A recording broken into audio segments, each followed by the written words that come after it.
लालची दुकानदार, मजेदार और सस्पेंस भरी कहानी। गांव के बाजार में एक मशहूर मिठाई की दुकान थी। उस दुकान के मालिक का नाम था मिठूमल मस्ताना। उसकी दुकान पर रंग बिरंगी टॉफियां, लड्डू, जलेबी और रसगुल्ले भरे रहते थे और बच्चे दूर दूर से उसकी दुकान पर आते थे। लेकिन एक समस्या थी, मिठूमल मस्ताना बहुत लालची था। वह तराजू में चालाकी करता, थोड़ा सामान देता और ज्यादा पैसे लेता।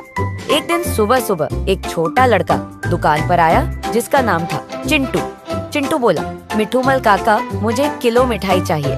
मिठूमल मस्ताना मन ही मन हंसने लगा और सोचने लगा, हाँ, इस बच्चे को क्या पता, मैं 1 किलो की जगह कम दे दूंगा। उसने जल्दी से मिठाई तौली और पैकेट दे दिया।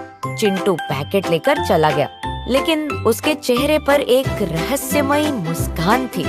थोड़ी देर बाद दुकान पर एक अजीब से बाबा आए और बोले, मुझे भी 1 किलो मिठाई देना। मिठूमल मस्ताना फिर वहीं चाल चलने लगा, लेकिन जैसे ही उसने मिठाई तराजू पर रखी, अचानक तराजू जोर जोर से हिलने लगा।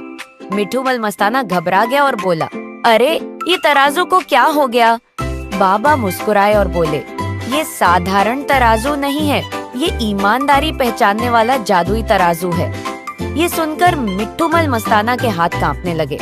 तभी अचानक चिंटू वापस दुकान पर आ गया और बोला, काका, आपने मुझे 1 किलो की जगह कम मिठाई दी थी ना? मिठूमल मस्ताना चौंक गया।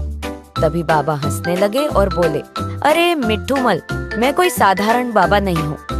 उन्होंने अपनी नकली दाढ़ी हटा दी और पता चला कि वो चिंटू के दादाजी थे।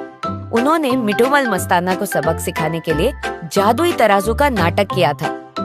मिठूमल मस्ताना शर्म से बोला, मुझे माफ कर दो, आज से मैं कभी धोखा नहीं दूंगा। उस दिन के बाद सब बदल गया। अब वह सही वजन देता और बच्चों को कभी धोखा नहीं देता। बच्चे भी खुश होकर उसकी दुकान पर आते और गांव वाले कहते, मिठूमल मस्ताना अब बन गया ईमानदार दुकानदार।